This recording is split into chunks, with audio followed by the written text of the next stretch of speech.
NASA's history was really born of practicality.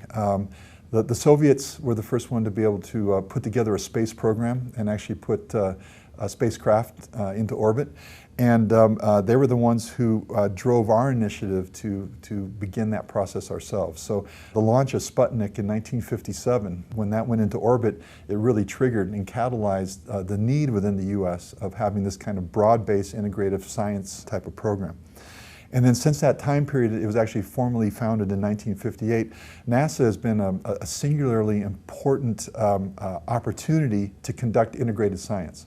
In fact, the whole idea that to answer some of the fundamental questions we have about the history of life, the history of the Earth, evolution itself, what can we predict in terms of global warming and global environmental changes, that kind of integrated science was really born of that moment when NASA was put together, because there weren't other opportunities. The scientific fields were put into their categories of physics and chemistry and economics and what have you, and they weren't talking to each other. And indeed, if we look at the history of Professor Carl Woese here in Illinois, Carl's capability to get some funding to continue his groundbreaking work, which actually led to the development of the three-branch tree of life, that was the only funding agency that would step forward to do such a avant-garde, early development and high-risk type of scientific endeavor. NASA was the only one who would step up to be able to do that.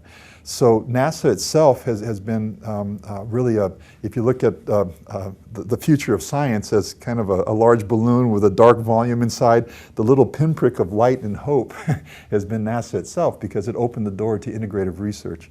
And then, because of the scale at which NASA operated, the instrumentation that was needed to launch instruments into space, spacecraft, create the kind of ground-based telescopes and radar arrays and things that we need, those require a financial infrastructure that only the federal government can get behind. So at the same time that NASA was formed in response to the Sputnik, it actually catalyzed this integrated base for broad-based, large-scale science on a global basis.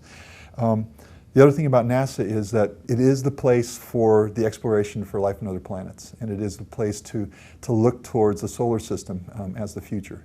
And as comfortable as we all are, given that most of us are from Earth, the future is at some point going to be on other planets. And so NASA is that vehicle to look toward the stars and be able to drive science in that direction.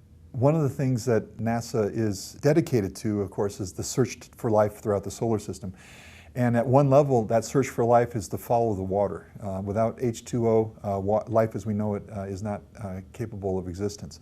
And so NASA's integrative approach, using the astrobiology roadmap to define where to look for life throughout the universe, is really fundamentally sound scientifically, and has created a scientific framework with which to move forward with this. So ongoing programs now that we have for Mars, with multiple landings now, and the early planning and preparation stages now to actually put people on Mars is underway. Titan and Europa are both other highly desirable, potentially habitable environments, in large part because of the presence of water on those planetary bodies.